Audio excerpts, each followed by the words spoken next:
बिस्मिल्लाहिर्रहमानिर्रहीम, अस्सलाम वालेकुम। प्रेम का आगाज़ हमने एक दूसरे मौजू से करना है, लेकिन फिर हमने आगे जाके बात करनी है मईशत। आज भी पाकिस्तान के ऐवानों में बहुत ज़्यादा डिस्कस होती रही। बिलावल भुट्टो साहब ने बात की मईशत के हवाले से, शहबाज शरीफ साहब कर रहे थे, असद उमर कर रहे हैं, हम्माद अज़हर कर रहे हैं। यानी दोनों तरफ से ये दावे हैं कि भाई, एक तरफ से दावा है कि बेड़ा गर्क हो गया, तबाही हो गई है, दूसरी तरफ नहीं जनाब, बेहतरीन मईशत इतनी अच्छी कभी हुई नहीं जितनी हम चला रहे हैं। तो हम ज़रा प्रेम के आगे के बेशतर हिस्से में तो हम दो बहुत ही मुताल्लिका लोगों से, अगेन हमने कल बात की थी कुछ और एंगल से मईशत के, आज ज़रा कुछ और एंगल से और बिल्कुल मुताल्लिका लोगों से हम बात करेंगे, जिनमें से एक साबका हुकूमत के जो मुआशी टीम है उसके अहम फ़र्द रहे। प्राइवेटाइजेशन कमीशन को भी उन्होंने हेड किया और इस वक्त नवाज शरीफ साहब के तर्जुमान भी हैं, यानी कि ज़ुबैर साहब और मोहम्मद ज़ुबैर साहब। और एक जो है वो इस वक्त मौजूदा हुकूमत के जो फाइनेंस मिनिस्टर हैं उसके स्पोक्स पर्सन है, यानी कि मुज़म्मिल असलम साहब। तो दोनों बड़े रेलिवेंट लोग हैं, उनसे बड़े आसान अल्फाज में, सादा अल्फाज में जानेंगे कि भाई क्या है मईशत का मामला, क्या है, चक्कर क्या है, कौन अच्छी चला रहा है, कौन बुरी चला रहा है, आसान अल्फाज में। आगाज़ लेकिन मैंने एतजाज़ एहसन साहब से करना है, जो कि अभी टेलीफोन लाइन पर हमारे साथ हैं। दो बड़े बुनियादी मासूमाना सवालात के साथ, दो सवालात इस वक्त बड़े ज़ेर बहस हैं, उन दोनों पे एक लीगल ओपिनियन एतजाज़ एहसन साहब का लेते हैं और फिर हम चलते हैं आगे। एतजाज़ साहब, अस्सलाम वालेकुम। वालेकुम सलाम। अच्छा सर, दो बातें। पहली तो ये कि सुप्रीम कोर्ट बार एसोसिएशन ने और उनके जो प्रेसिडेंट है एहसन भून साहब, उन्होंने बताया है कि किसी भी वक्त ये पटिशन तैयार कर ली गई है, ये मूव की जाएगी, जिसमें डिसक्वालिफिकेशन, यानी जब कोई सियासतदान ऐवान से जब नाअहल होता है अदालती फैसले के नतीजे में, तो वो ताहयात नाअहल हो जाता है। जैसे नवाज शरीफ साहब हो गए और जहांगीर तरीन साहब हो गए हालिया तारीख में। तो ये जो नाअहली है उसकी मुद्दत ताहयात ना हो, इस हवाले से एक पटिशन डाली जाएगी। आपने जब ये खबर सुनी कि सुप्रीम कोर्ट बार एसोसिएशन के प्रेसिडेंट ये कह रहे हैं कि जनाब वो पटिशन मूव करेंगे, तो आपने इसको हैरानगी से सुना है इस खबर को? नहीं, उनका अपना व्यू है और वो इंडिपेंडेंट है और उनके पीछे एक इलेक्टेड वोटर्स की बहुत बड़ी तादाद है। हरचंद के मैं इनसे इत्तेफाक नहीं करता हूँ, एहसन भून साहब की इस मूव से या सुप्रीम कोर्ट बार एसोसिएशन की इस मूव से, क्योंकि सुप्रीम कोर्ट बार एसोसिएशन को किसी एक शख्सियत या दो असहाब के मामले में नहीं आना चाहिए। इस वक्त ये मामला नहीं, कहने को तो कह सकते हैं ना कि हम ये कोई पर्सन स्पेसिफिक थोड़ी है, हम तो कह रहे हैं कोई भी सियासतदान जब नाअहल हो अदालत से तो ताहयात ना हो। नहीं, वो तो हो जब जो नाअहल होगा वो उसका वो हक होगा कि वो उसको चैलेंज करे। ये तो जाती मामला हो गया ना।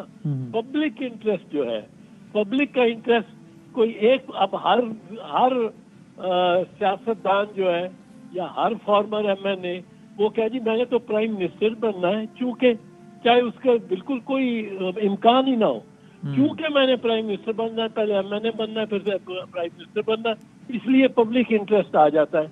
ये पब्लिक इंटरेस्ट इस तरह नहीं आता। अच्छा, पब्लिक इंटरेस्ट होता है जहाँ, अब मिसाल के तौर पे पब्लिक इंटरेस्ट कहाँ आया? हाँ। इंडिविजुअल का केस था, पर वो चीफ जस्टिस को जब उखाड़ दिया उसके ओहदे से, गिरफ्तार कर लिया एक फौजी डिक्टेटर ने, हाँ, चीफ ऑफ आर्मी स्टाफ ने।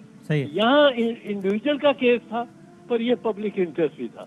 तो अब एक साहब कहे कि जी मैं डिस्क्वालीफाई हो गया हूँ फॉर लाइफ, ये डिस्क्वालिफिकेशन गलत है, फॉर लाइफ नहीं होनी चाहिए। अच्छा, आपकी भी ओपिनियन है कि डिस्क्वालिफिकेशन फॉर लाइफ नहीं होनी चाहिए? ये ज्यादती है। अच्छा, लेकिन उनकी दादरसी कैसे हो सकती है? हाँ, अब अगर मेरे से कोई ज्यादती हो और उसके लिए सुप्रीम कोर्ट बैठ जाए कि ये पब्लिक इंटरेस्ट है और 5 जज और 7 जज बैठ जाए, इसी मामले पे लग जाए और एमाइकस बुला लें और सारा एक मामला हो, ये 184 आर्टिकल 184 के तहत नहीं आएगा। तो सर अगर डिस्क्वालिफिकेशन जो है वो फॉर लाइफ टाइम खत्म नहीं है तो सुप्रीम कोर्ट ही राइट फोरम है ना जो कि खत्म कर सकता है। मैं आपको एक चीज बताऊं, जी, हम वो लोग हैं जो इस 184(3) की ज्यूरिसडिक्शन से बहुत खुश नहीं है, मार खा चुके हैं। हाँ, ठीक। और अदालतों ने अपनी स्वाबदीद पे 184 की ज्यूरिसडिक्शन इस्तेमाल की है,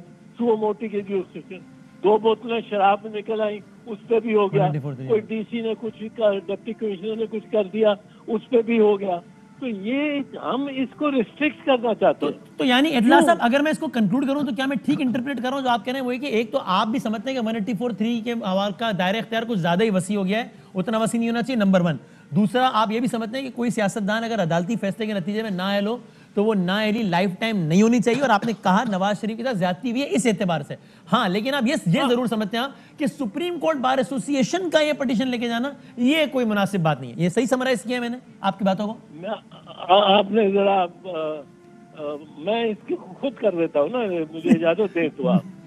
बात यह है कि सुप्रीम कोर्ट बार एसोसिएशन को अगर इंडिविजुअल कॉजेज में पड़ जाए, ठीक है, तो फिर उसका एक मकाम अपना लोअर कर देगा। सही है, ठीक है। नहीं कि नवाज शरीफ का या जहांगीर तरीन का केस उनकी निस्बत से नहीं कह रहा हूँ, पर मेरी अपनी निस्बत से, किसी की निस्बत से किसी का एक्सीडेंट हो जाए, वो अचकजई ने एक उसको नीचे दे लिया था, गाड़ी के नीचे एक पूरे वो जो क्या उसका नाम, ट्रैफिक सार्जेंट को, वही ना, ट्रैफिक सार्जेंट को। अब उस पे वो कहे कि जी मैं सड़क पे जा रहा हूँ, वो बीच में रास्ते में क्यों खड़ा था, और ये पब्लिक इंटरेस्ट हो गया। सही है।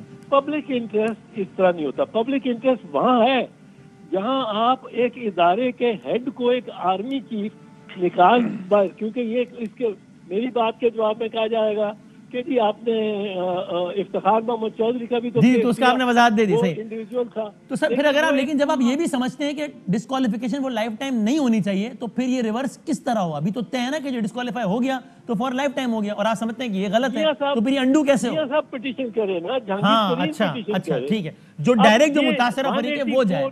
सही है, 184 की प्रॉब्लम ये है, ठीक है, सही है, कि इसमें अपील भी नहीं है।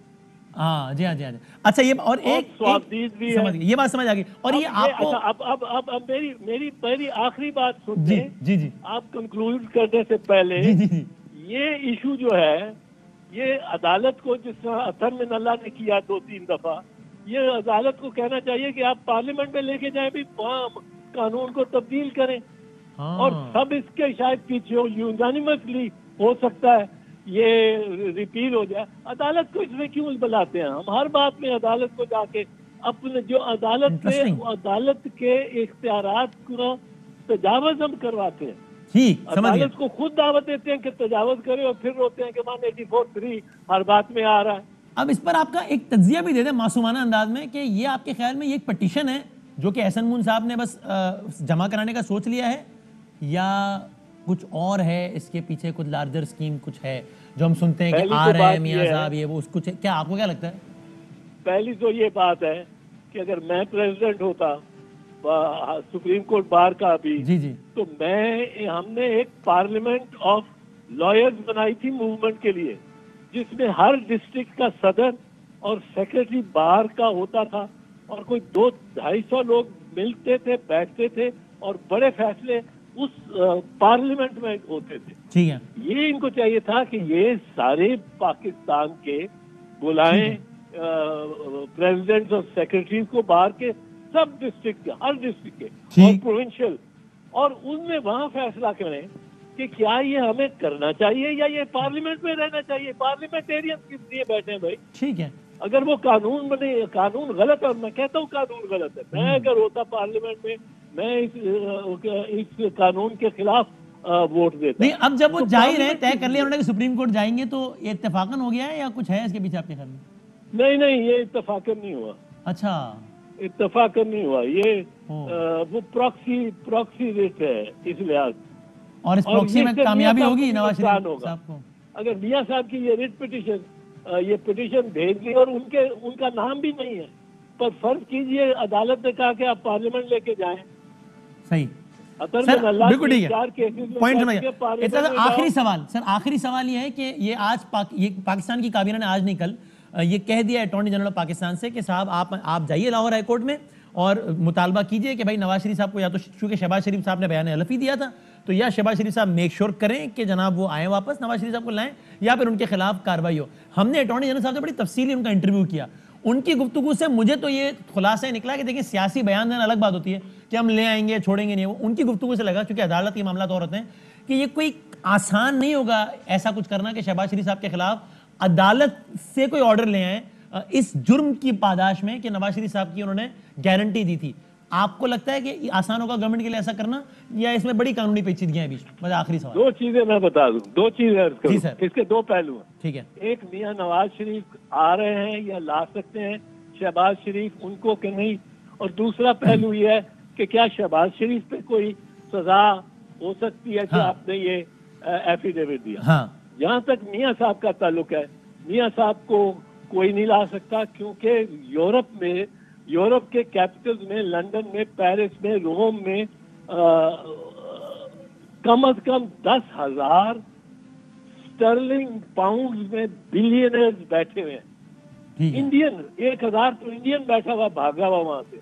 वो इंडियन बैंक्स ने उनके खिलाफ डिक्रीज ली नहीं है, वारंट निकलवाए हुए हैं, इंटरपोल को लिखा हुआ है इस बंदे को वापस भेजो, वो नहीं लंदन में बड़ी मजे से तो रह रहा। ला तो नहीं सकता कोई ये- आपके ख्याल में? ठीक है, अब शहबाज साहब के खिलाफ कुछ हो सकता है यहाँ पे? की एक्सट्रेडिशन, बिलियनेयर की ठीक है। एक्सट्रेडिशन नहीं या हो पाई। उसकी एक्सटर्नमेंट होनी बड़ी मुश्किल है इन मुल्कों से। सही है, शहबाज साहब के खिलाफ दूसरी कुछ हो बात सकता है? है शहबाज शरीफ ने क्या किया है? उसे अदालत ने, ये शरीफ खानदान पे अदालत बड़ी मेहरबान रहती है। अदालत ने बगैर जमानत लिए, जमानत लेते ना, श्योरिटी लेते, which is not a government कह भी surety रही थी। bond. It is not a surety bond. उस पे हाँ। कोई हर्फ नहीं आता शहबाज शरीफ पे, अगर वो नहीं ला सकता नवाज शरीफ को। वो क्या ये ऐद पूरा करने के लिए अदालत के साथ जो उसने किया है, वो जाके मियां साहब को पकड़े, बक्से में बंद करे, बक्से में जहाज में, स्पेशल जहाज में बिठाए और उड़ा के ले आए, और क्या मैंने पेश कर दिया आपके सामने बड़े भाई को। वो इलीगल काम है। You can't abduct and bring Right. force Mian Nawaz to come to Pakistan. Can Shehbaz Sharif साहब If he land doesn't into want any to. trouble legally speaking? Legally speaking कोई नहीं, उनका No. वो अदालत ने मेहरबान, ठीक, जो ठीक। मेहरबान अदालत है सही है ये तो शरीफ, ठीक, सही। ये इनकी बड़ी अजीब इन्वेस्टमेंट है। ठीक। ये सुप्रीम कोर्ट के जजेस को रिटायरमेंट के बाद लेके जाते हैं इनटू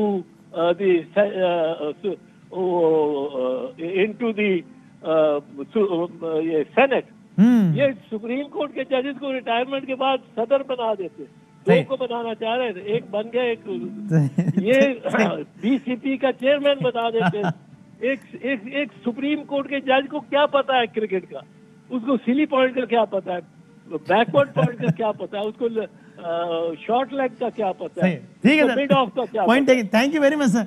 ये तो अब जाहिर है वो बात बढ़ जाएगी कि आपने अदालत में तो कह दिया है, और आर्मी चीफ्स को जो है वो BMW वो लिखा है शुजा नवाज साहब ने, जुबैर साहब किताबों में, लेकिन आज का ये मौजूद नहीं है, इसलिए उसको जाने देता हूँ। लेकिन इतना एहसन साहब के मैं इस पर एक बात करना चाहूंगा। तो कर ले, मेरा इकोनॉमी में आ जाए। एतजाज एहसन की एक बात, जी जी नहीं मैं एक बात जरूर करना चाहूंगा। देखिए उन्होंने ऑन अ सीरियस नोट, उन्होंने ये जब कहा कि सुप्रीम कोर्ट बार को नहीं जाना चाहिए, ये एक इंडिविजुअल एक्ट है।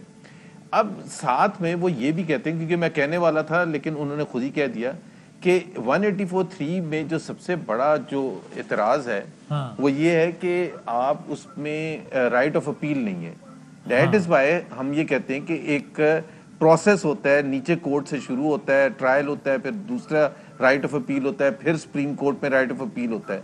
तो जब आप 184(3) के तहत डायरेक्टली करते हैं तो कोई ट्रायल नहीं होता। और सबसे बड़ा जो है कि जो UN कन्वेंशन के तहत राइट ऑफ अपील हर शख्स का राइट होता है, वो यहाँ वायलेट होता है।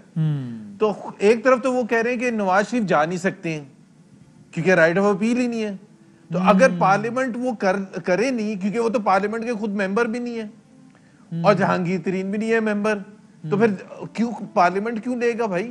और इस वक्त पार्लियामेंट में जो रूलिंग पार्टी है वो दोनों की मुखालिफ है, जहांगीर तरीन की भी और नवाज शरीफ की भी।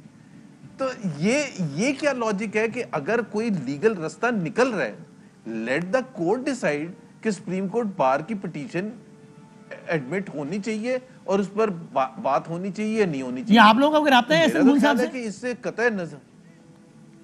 अच्छा, बाय द वे एहसन भून साहब काशिफ अब्बासी के प्रोग्राम में थे 1-2 दिन पहले, मैंने खुद सुना, और उन पर ये जब ये सवाल जो आपने पूछा था कि इसके पीछे कुछ है, तो उन्होंने ये बताया कि 1977 से आज तक वो पीपल्स पार्टी के मेंबर हैं।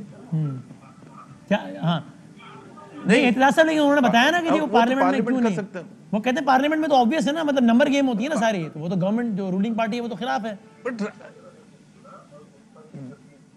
let the court take it up and then say कि जी आप पार्लियामेंट चले जाएं, और and let them decide कि जी ये disqualification for life हो सकती है नहीं हो सकती, and let them take into account, क्योंकि सबसे खड़काया भी तो सुप्रीम कोर्ट नहीं था ना 184(3) के तहत। सही तो Supreme Court is also answerable to some extent कि जी उन्होंने किया क्यों था ये।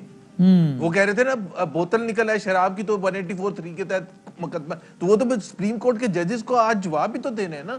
वो मैं वो नहीं कह रहा कि वही वाले जजेस हैं, लेकिन जो भी जजेस हैं उनकी भी तो कोई रिस्पॉन्सिबिलिटी है या नहीं है। पॉइंट टेकन, सही। अगर इत्तेजाज एहसन भी कह रहे हैं कि ये नहीं होना चाहिए था। हाँ, जी हाँ। सही, इसमें ओपिनियन आ गया। बात है मियां नवाज शरीफ के हवाले से बात हो रही थी, तो मुझे मईशत से ज्यादा ये ज्यादा इंपॉर्टेंट लगा। मईशत, अच्छा चलें, मईशत से भी ज्यादा ठीक है, सही, चलें आपने जवाब दे दिया।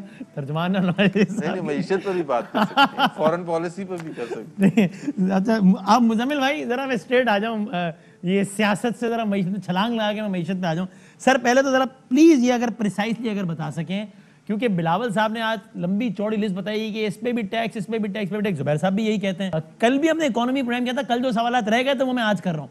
तो पहले मुझे बता दें ताकि फिर मैं इसका जवाब जुबैर साहब से ले लूँ कि भाई मिनी बजट पे इतना शोर क्यों मचाया हुआ है। अगर वाकई मामला वही है जो आप लोग कह रहे हैं, तो आप मुझे प्लीज नंबर्स के साथ बता दें कि भाई मिनी बजट जो आया है अभी, उसके तहत कितने रुपए के टैक्सेस हैं जो कि गवर्नमेंट को मिलेंगे, और उसमें से कितना रिफंड हो जाना है। क्योंकि आप लोग, ताकि फिर मैं जुबैर साहब से पूछूं कि भाई एक्चुअल जो बोझ है वो तो 30-40 अरब का है, ना कि 370 अरब का। तो पहले ये बता दें अगर प्लीज प्रिसाइसली मुजम्मिल साहब।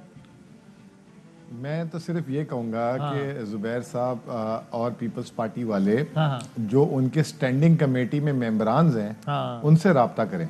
अच्छा, क्योंकि उन्होंने तो सारे ऑब्जेक्शन ही नहीं लगाए, उन्होंने कल state bank act national assembly की स्टैंडिंग कमेटी से अप्रूव करा दिया, जिसपे इतना शोर कह रहे हैं मुल्क की सालमियत ये हो जाएगी। तो उसमें नून लीग के जो मेंबर्स हैं उस कमेटी में उन्होंने किसी ने अपोज नहीं किया? नहीं, कल पास हो गया। एहसन इकबाल साहब ने सवालात किए हैं, कल पास हो गया। ठीक है, ठीक है। अच्छा, फिर उसके बाद आ जाए सेनेट पे।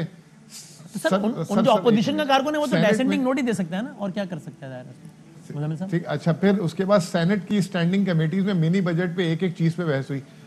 तकरीबन 95% चीजों पे उन्होंने एग्री कर लिया। FBR के जो चेयरमैन है उन्होंने कन्विंस कर दिया कि भाई ये जो टैक्स लग रहा है ये पास थ्रू नहीं है, ये एडजस्टेबल है। 2-3 चीजें 4 चीजें वो हमेशा होती हैं। उन्होंने कहा दूध को नहीं होना चाहिए, उस पर उन्होंने कहा कंप्यूटर लैपटॉप्स पे आपने जो किया इसको थोड़ा सा रिव्यू करें। 5-6 चीजें हैं जिसको हम नजरसानी कर लेंगे। तो सवाल ये है कि जो असेंबली के फ्लोर पे और जो अखबारों में बदतमीजी मचाया गया, ठीक, वो कह रहे हैं जी एडजस्टेबल का बता दें। सबसे पहले तो दवाई की मिसाल ले लें। दवा की जो है अब पोर्ट पे आपका टैक्स लगेगा और जब आप सेल करेंगे तो उस पे रिफंड ले लेंगे। ठीक है, इसी तरीके से पावर मशीनरी या इंडस्ट्रियल मशीनरी की लगा रहे हैं। 270 बिलियन कहां से हैं फिर? नहीं, वो कहां से 800 अरब रुपए की जो है फार्मास्यूटिकल की इंपोर्ट्स होती है रॉ मटेरियल की। छोटा अमाउंट है ये तो बहुत बड़ा अमाउंट है। नहीं, बट उसका इसके नहीं, बट टैक्स का जो है वो उसका इम्पैक्ट 270 बिलियन में तो जाहिर है 250 बिलियन तो नहीं है उसका इम्पैक्ट। नहीं, देखें उसमें क्या है, 800 अरब रुपए की सेल जो करते हैं उसमें से 350-400 अरब रुपए डिक्लेयर होती है, 400 अरब रुपए की गोल हो जाती है। जो 400 अरब रुपए की गोल होगी वो हमें टैक्स मिल जाएगा। जो रजिस्टर्ड हो जाएगा, जो वैल्यू चेन में आ जाएगा तो खत्म हो जाएगी बात। इसी तरीके से हमने किस पे लगाया, आईफोन्स पे लगाया, इंपोर्टेड चीजों पे लगाया, जो महंगी चीजें। आम आदमी की चीज तो निकालें, एक बेसिक वो तो ठीक है। यानी मुजम्मिल साहब पहले बता दें मुझे कि क्या मैं अगर ये कहूं तो ठीक है कि भाई मैं क्लैरिफाई मुजम्मिल से वैसे भी कर लूं कुछ। हाँ जी, कर लें, चलें आप कर लें। देखिए जो क्योंकि ये जाहिर सी बात है मुजम्मिल के साथ तो हम वैसी बहस नहीं कर सकते जो सियासी तौर पर हम करते हैं। बट एक जो नुक्ता है वो ये है कि 5829 बिलियन 5.8 ट्रिलियन टैक्स रेवेन्यू था जून के बजट में। सही है। और ये इसके बाद ये जो मिनी बजट है इसके बाद जो FBR का नंबर होगा वो क्या नंबर होगा? 6000 समथिंग है, 6100 कुछ है। हाँ। तो वो 6100 और 58 में डिफरेंस 370 बिलियन का ना, 350 बिलियन ही का तो फर्क है। तो हाँ तो अब अगर तो आप कह रहे हैं कि वो एडजस्टेबल है 270 बिलियन, तो फिर 350 बिलियन का एडिशन नहीं होना चाहिए ना। 350 बिलियन का तो इसलिए है कि वो जेबों में जाएगा एफबीआर की। बता दें मुझे, यानी कि वो ये कह रहे हैं कि ये जो आप लोग जो अपनी फतह बता रहे हैं कि भाई हम क्वार्टरली टारगेट्स भी टैक्स कलेक्शन का टारगेट से ज्यादा अचीव कर रहे हैं और ईयर ऑन ईयर पे भी उसको छोड़ दें, क्वार्टरली टारगेट को छोड़ दें, चलो ईयर ऑन ईयर कर लेते हैं। तो कह रहे हैं भाई यही से लेंगे तो बोलने दें। हाँ बताएं मुजम्मिल साहब, आप दोनों सवाल भी कर रहे हैं। आप नहीं आप बताएं भाई, आप बताएं। जी मैं खामोश। हाँ मैं ये कह रहा हूँ कि हम 300 अरब रुपए तो वैसे ही टैक्स टारगेट से आगे हैं। अगर फर्ज करें कि ये टैक्स ना भी लगे तो हम 6100 पे तो रन रेट पे जा रहे हैं। ये कह रहा था, तो ये आप ये एज्यूम ना करें कि 350 अरब रुपए हमने उसमें ऐड घुमाए ना मुजम्मिल। नहीं जुबैर साहब ये बात सही है ना। देखिए मिनी बजट से पहले भी गवर्नमेंट के लोग कह रहे थे कि हम टैक्स टारगेट से ज्यादा हासिल करेंगे। 300 अरब रुपए हम आगे हैं सर। भाई एक सेकंड, वो भाई आप 300 अरब आगे इस तरह से है। मैं आपको बताता हूँ, आपने जो 4 महीने का, ये 3 महीने का, ये 6 महीने का टैक्स टारगेट रखा था उससे आगे। अगर आप ये 350 बिलियन के एडिशन ना करते, क्योंकि आप उस एग्जैक्टली फेज से तो नहीं जा रहे। ये तो अगर आप जनवरी का बजट टारगेट रखें 300 बिलियन और आप कर लें 400 बिलियन, तो आप कहेंगे कि ये हमने 100 बिलियन तो हम आगे 100 बिलियन तो आपने टारगेट कम रखा होता ना, उससे आप आगे आए। आप 5.8 के फेजिंग के हिसाब से तो नहीं जा रहे ना। अभी भी जून का भी अगर आप ले लें, कितना आपका आप लगा लें, तो जून का जो है अगर उसका डबल कर दें हम तो 5.8 तो फिर भी नहीं बनता। सो वो जो आप ओवर अचीव कर रहे हैं वो तो आपने टारगेट सेटिंग कम रखी थी। आपका जो डिफरेंस है 6.1 भाई मैं आपको वो इसी वजह से है, वो ये 350 बिलियन की वजह। जी मुजम्मिल साहब, मैं आसान कर देता हूं जुबैर साहब के लिए, बहुत आसान कर देता हूं। और मैं ये भी चाह रहा हूँ कि थोड़ा सा ताकि हम लोग यानी आम आदमी सब मेरे ऐसा सबको भी समझ में आ जाए ना, बड़ा इजी रहेगा। जी यार एक बड़ा सिंपल सा मुजम्मिल, देखें मुजम्मिल और मेरी इस पर थोड़ा सा डिफरेंस ऑफ ओपिनियन है। नहीं मुझे भी बात करने देना, लेकिन उनको जवाब तो देने देना। आप पॉइंट कर लें, फिर मुजम्मिल जवाब दे देंगे। आई ट्रूली बिलीव कि ये this is an additional tax जो कि पाकिस्तान के अवाम पर थोपा जाएगा। और अगर ये इतना सिंपल होता तो ये उसका जिक्र ही ना करते 350 बिलियन। अब उसका जवाब दे देंगे। बात ये है कि हमारा जो नुक्ता है, एक सेकंड, नो, सबसे बड़ा इतराज हमारा ये, इनके फाइनेंस मिनिस्टर साहब ने, इनके फाइनेंस मिनिस्टर हमारे नहीं, पहले तो उन्होंने पहले 3 फाइनेंस मिनिस्टर्स को बिल्कुल कंडम कर दिया, उन्होंने कहा मरवा दिया बिल्कुल मईशत। मुजम्मिल डिफेंड करते हैं पूरे 3.5 साल को, शौकत तरीन डिफेंड करते हैं सिर्फ अपने 6 महीने को। एक तो ये बड़ा बुनियादी फर्क है कि एडवाइजर साहब में और मिनिस्टर साहब में एक बुनियादी फर्क है। इशू ये है कि जो आपने जब ये टैक्स टारगेट सेटअप किया 5.8 ट्रिलियन का, तो हुआ ये है वसीम बदामी कि ये इनका एक्सपेंडिचर कंट्रोल नहीं हो रहा था जैसे पहले 3 साल नहीं हुआ। अच्छा। और जिसकी वजह से फिस्कल डेफिसिट जो इन्होंने फोरकास्ट किया था वो फिस्कल डेफिसिट ना होता, उसकी वजह से ये इनको 350 बिलियन के टैक्सेस इंपोज करने पड़े ताकि और वहां पीएसडीसी से कट करना पड़ा ताकि ये फिस्कल डेफिसिट को बता। अब now you should get a chance to respond. आप बताएं मुजम्मिल साहब, बताएं। देखिए पहली बात तो मैं आपको ये बता दूं कि 4 महीने में हमारा प्राइमरी सरप्लस है, ठीक है ना। हमारा डेफिसिट 4 महीने में आया ही नहीं है अभी तक। तो ये जो जुबैर साहब की बात है ये टोटली गलत है। दूसरी बात, आसान अल्फाजों में मैं कह रहा था, इस तरह समझाता था। नहीं आउट सर, हमारा प्राइमरी सरप्लस है 4 महीने में हमारा, क्योंकि revenue collection ahead of the target है। आपने जो दूसरी बात एक्सपेंडिचर आप मुझे बात नहीं करने दे रहे, अभी आप रेवेन्यू पर आप अपने मेरी सुन लें, आप उसको निगेट कर दीजिए। मैं आपका सवाल ले लूंगा। ठीक है जी, मैं आपका सवाल ले लूंगा, बिल्कुल। आप दो ही हैं मेहमान। दूसरा ये आसान अल्फाजों में समझा रहा हूँ कि हमारी मईशत जो है ना 55,000 अरब रुपए की है। यानी कि एक आम अल्फाज में ले लेंगे 55,000 रुपए जो आदमी कमाता है उससे हम 350 रुपए टैक्स फालतू लेने जा रहे हैं। अब वो किससे लेने जा रहे हैं? वो जो महंगी चीजें पुरताइश, मुझे बताएं जुबैर साहब कि इनका जो चौकीदार कोई चीज ऐसी इस्तेमाल करता है जिसपे हम टैक्स लगा रहे हैं, इनके घर का खानसामा या इनका कोई मतलब दफ्तर का आदमी, तो हम उस पे रिव्यू करेंगे और हम उसको बाकायदा कम करेंगे। मुझे बात करने दें, मैं आपको बता देता हूं मुजम्मिल, फिर इसके बाद हम पे हमें कंप्लीट तो करने दें। फिर उसके बाद हमें ये कह दिया कि देखें इस मुल्क में डेवलपमेंट एक्सपेंडिचर 200 अरब रुपए से कट कर रही है। सर इस साल 1450 अरब रुपए का प्राइवेट क्रेडिट ऑफटेक हुआ है। यानी कि अब हुकूमत की जगह हुकूमत ने इतना माहौल अच्छा कर दिया कि प्राइवेट सेक्टर इन्वेस्टमेंट्स कर रहा है। इनके दौर में एक साल 2018 में 1050 अरब, वरना 600 अरब से ज्यादा नहीं गए। तो ये हमने उल्टा इकोनॉमिक एक्टिविटी मुल्क में क्रिएट कर दी है। और बात यह कि अगर ये कहते हैं कि ये क्राइम है कि हम मालदारों से टैक्स ले रहे हैं, तो ये हम क्राइम करने के लिए तैयार हैं। अगर ये जुर्म है तो ये जुर्म करने को तैयार। ये देखा आपने मुजम्मिल साहब ने किस तरह सियासत में अच्छा एक ब्रेक लेना, ब्रेक के बाद यही से कंटिन्यू करते हैं। ब्रेक के बाद मैं मासूमाना सवाल छोड़ जाता हूँ कुछ। आप एक तो ये बताइएगा जुबैर साहब कि भाई वो धड़ल्ले से कह रहे हैं कि बताएं कोई एक चीज बताएं जो आम आदमी की, भाई ब्रांडेड दूध कोई खरीद रहा है तो वो अफोर्ड करता है, दे पैसे भी दे भाई। मेरा तो ब्रेक के बाद का जवाब 12.5% जो नहीं वो तो जनरली है ना। 12.3% दिसंबर का था और शायद जनवरी में 13% हो जाएगा। अभी तो मिनी बजट के कॉन्टेक्स्ट में बात करना है अभी। और दूसरा मुझे से आप ही बताइएगा कि आप कह रहे हैं पीएसडीपी अगर कम किया है और private credit sector offtake बढ़ गया है, लेकिन सर अगर पीएसडीपी कम हुआ है, वो प्राइवेट सेक्टर जितना भी कर्ज ले लेगा, वो मेगा प्रोजेक्ट्स डेवलपमेंट्स वाले सड़क पुल इंफ्रास्ट्रक्चर वो सब तो प्राइवेट सेक्टर तो नहीं बना है। मैं एक ब्रेक ले लूं, फिर जरा कुछ और भी मासूमाना सवाल आते हैं वो करते हैं, बात करते हैं।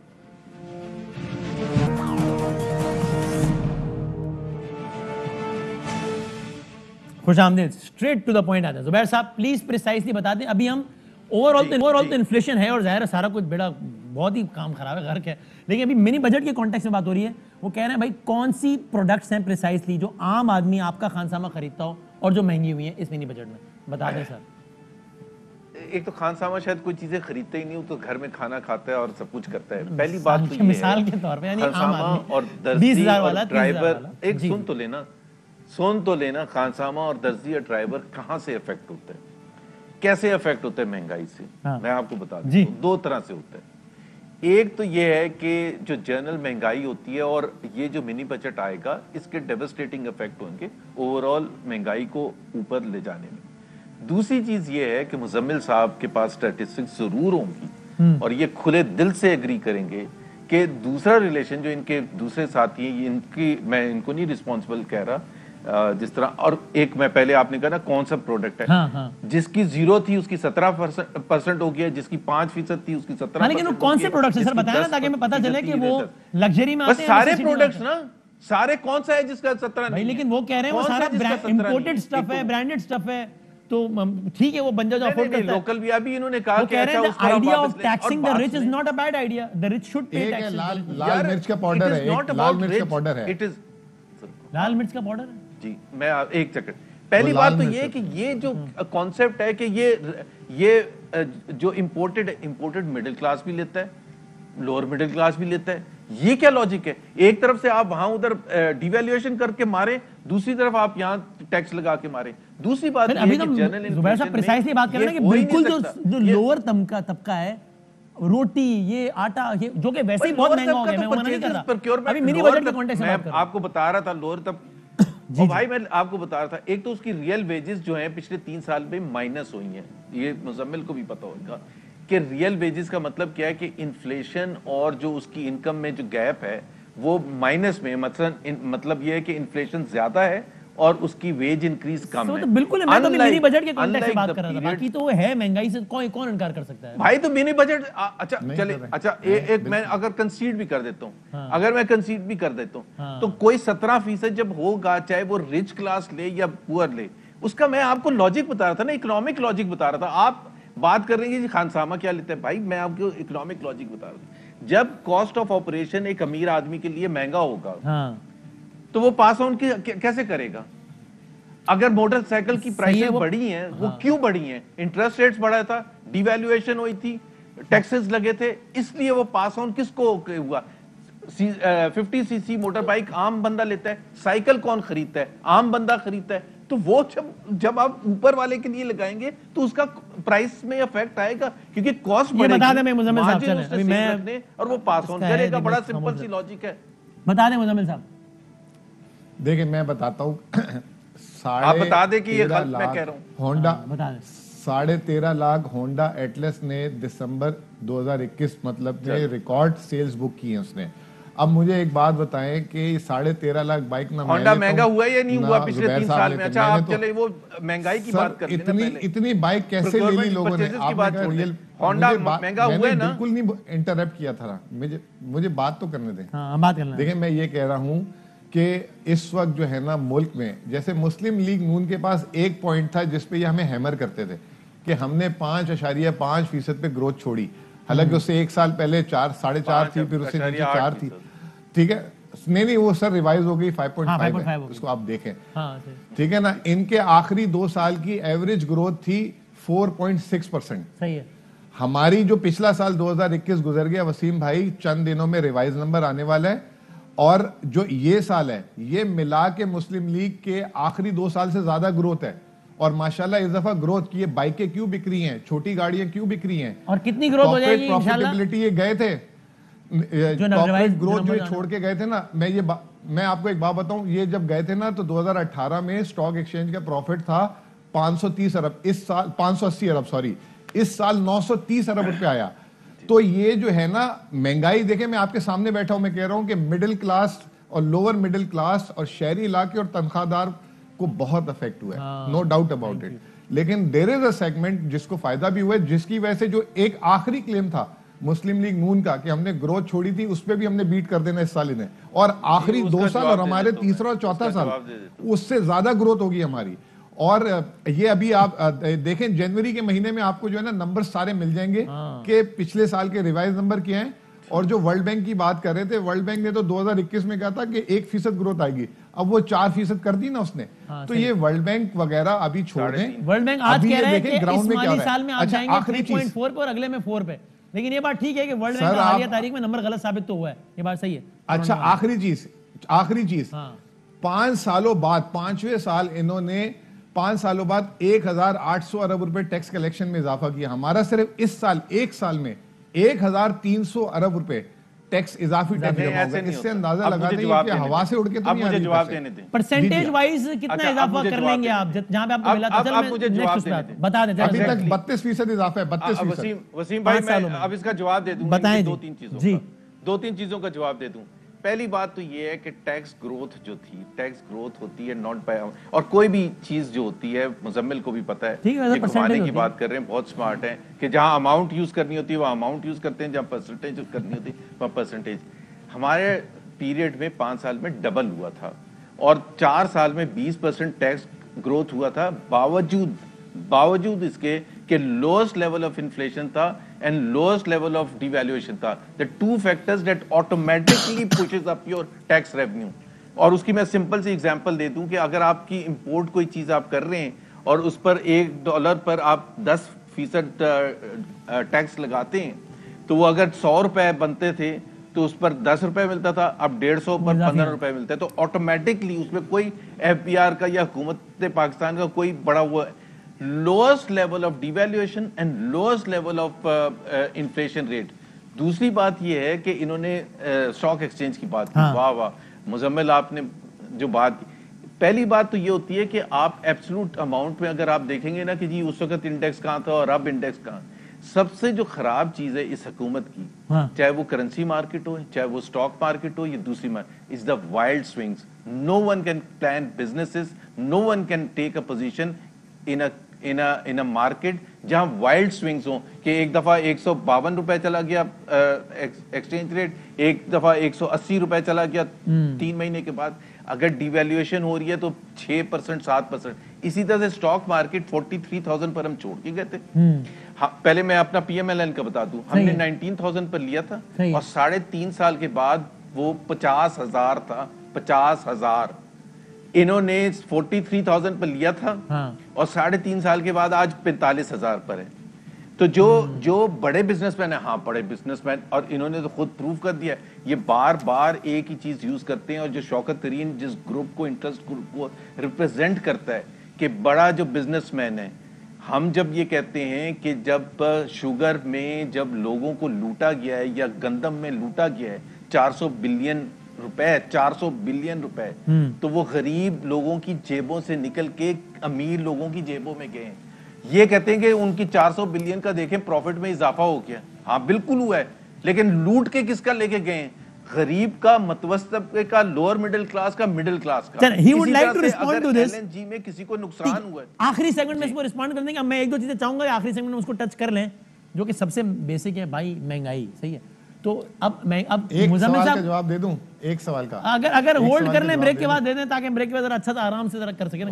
तो ब्रेक के, और भाई महंगाई में खान साहब कह रहे हैं सस्ता तरीन मुल्क है, सामने वालों के दावे ये हैं कि दुनिया का तीसरा या चौथा महंगा तरीन मुल्क है। तो ये जो इसका हम चाहेंगे जवाब अगर मिल सके कि महंगाई तो है, वो तो आप भी मान रहे हैं, अब इस महंगाई आलमी माहौल के हिसाब से ठीक महंगाई है कि यार इतनी तो अनअवॉइडेबल है, या नहीं हम आलमी माहौल के हवाले से भी हम बहुत ज़्यादा महंगे हैं। ये अगर इसका जवाब मिल सके तो शायद चीज़ें सस्ती नहीं हो रही, वो तो तसल्ली नहीं हो रही, शायद जवाब मिल के भी तसल्ली हो जाए। ब्रेक के बाद बात करें।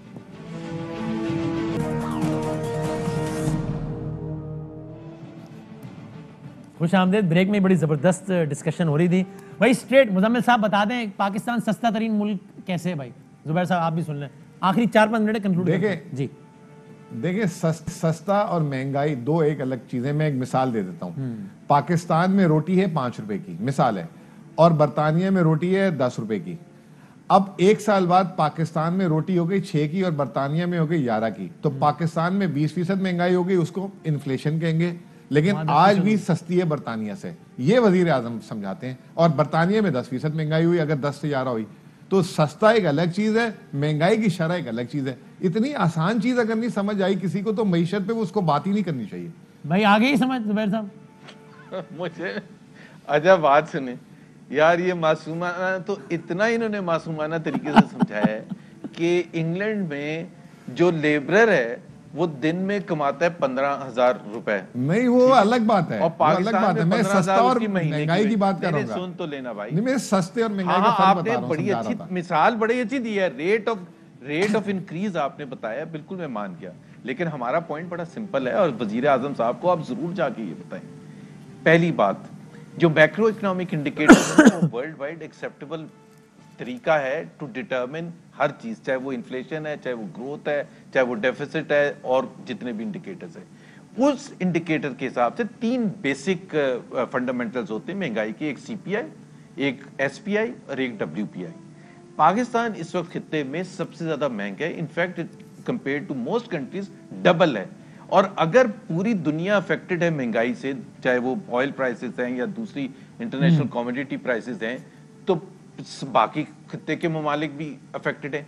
42 महीने इस हुकूमत के सबसे ज्यादा महंगाई 42 महीने खित्ते में पाकिस्तान में रही है। और उससे पहले के 5 साल जो थे, जब पीएमएलएन की हुकूमत थी, तो वो 60 महीने जो थे वो सबसे सस्ते तरीन थे। सही है। अब ये अजीब अच्छा, इसमें दोनों का ओपिनियन आ गया। अब आखिरी 2-3 मिनट में एक और मौजूद पे बात कर रहे हैं। सही है, ये इसमें महंगाई में दोनों का। मुजम्मिल साहब प्लीज एक बात और ये बता दें, debt plus liabilities all included net, including the effect of devaluation, everything all included, इस गवर्नमेंट ने अब तक कितने हजार अरब का कर्जा लिया है और जुबैर साहब की गवर्नमेंट ने कितना लिया था?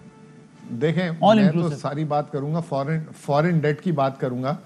हमने 3 सालों में 38 अरब डॉलर का कर्जा लिया। टोटल बता देना पहले, नंबर जो पूछ रहे हैं। नहीं, 29 अरब, पहले सुन तो लेना सर, फिर आप टोटल बता दीजिए। यार नेट इंक्रीज बता देना, आप घुमाए ना, नेट इंक्रीज बता दें। मैं आसान कर दूं सवाल, मैं आसान कर दूं सवाल, सालाना अगर आप सालाना कहे तो उनका प्रोग्राम खत्म हो जाएगा। इसी बात पे लास्ट आपका होगा, वो कह रहे हैं। मैं इनके लिए आसान कर देता हूँ। आपको इमरान खान का याद है कि इमरान खान खड़े होके कहते थे, बार बार कहते थे, हर बच्चे को नंबर भी जल्दी बता दें, 2 मिनट रहते हैं, जल्दी से कर्जा कहते थे वो 6,000 अरब था 2008 में, और वो कहते थे 30,000 अरब हो गया 2018 में। ठीक है, उसमें डिवैल्यूएशन का भी इफेक्ट आता था, इंटरेस्ट रेट का भी इफेक्ट आता था, सब चीजों का आता था, और वो नेट इंक्रीज था। अब 30,000 के बदले कितना है? अब कितना बता दें नंबर साहब। आपको यही बता देता हूं। आपने आप मुझे बोलने दें जल्दी से। आप ही बोले, 14,000 अरब से आप 14,000 अरब से आप 25,000 अरब लेके गए, जो होता है 80% इजाफा। हम 25,000 से 40,000 में लेके गए, वो अभी भी जो है ना 80% नहीं है, और उसमें जो है डीवैल्यूएशन, आप में डीवैल्यूएशन नहीं थी, तो अभी भी हम अच्छे हैं। और दूसरी बात, सबसे अहम बात, आपने सालाना फॉरेन डेट जो है 4.5 अरब डॉलर लेते थे, हमने अभी तक 3.25 अरब डॉलर लिया है। ये 14 से कितने में लेके गए? 25 पे। क्या ताल्लुक है यार? ये 25 पे लेके गए, पीपल्स पार्टी 6 से 14 पे, वो बढ़ गया 11,000 अरब, और आप कितने में लेके गए? हाँ, ये अभी तो मैं परसेंटेज पे बात कर रहा हूं, तो परसेंटेज पे इन्होंने ज्यादा इंक्रीज किया, हमारा तो हुआ ही नहीं है। और दूसरी बात ये कि एक्सटर्नल डेट जो है हमने 3.25 अरब डॉलर के हिसाब से लिया, इन्होंने 4.5 अरब डॉलर के हिसाब से लिया। देखिए, बोलने ही नहीं दे रहे। अब मुझे बात कंप्लीट करने देंगे। सुन ले, पॉइंट आ गया, ठीक है। मुझे यहाँ पे मुझे वो फिगर बोलते हुए, देखिए 6,000 से 24,000 अरब 400% होता है, 6,000 से 24,000 400% होता है, 24,000 से 40,000 50% होता है। हाँ लेकिन 50% होता है। 24 से 40 आपके 3 साल का है, 6 से 24 तो पता नहीं 15 साल नहीं, का है ना। देखें इन्होंने 10 सालों में 6,000 से 24,000 अरब लेके गए ना, ये कहते हैं हमने कर्जा नहीं लिया। इन्होंने 400% बढ़ाया, 24,000 से 40,000 सिर्फ 50% है, तो कौन अच्छे हैं ये बताएं ना। ये कहते हैं परसेंटे पे बात करो, अभी थोड़ी देर पहले बोला था। अब इस पे और बड़ी बात हो सकती है, मैं इसको आज के अंदर खत्म करता हूँ, इस पे और बात करते हैं। थैंक यू, बहुत शुक्रिया। कल मिलते हैं इंशाल्लाह। अहम तरीन खबरें अब एक क्लिक की दूरी पर। आपके पसंदीदा टॉक शोज हों या अहम मुल्की या गैर मुल्की शख्सियात की न्यूज कॉन्फ्रेंसेस, हर लम्हा बाखबर रहने के लिए सब्सक्राइब करें हमारा YouTube चैनल। मौसम की सूरत हाल हो या खेल के मैदान से खबरें, अपने मोबाइल फोन से मुल्की और बैनुल-अक़वामी अहम खबरों तक रसाई के लिए डाउनलोड कीजिए मोबाइल ऐप।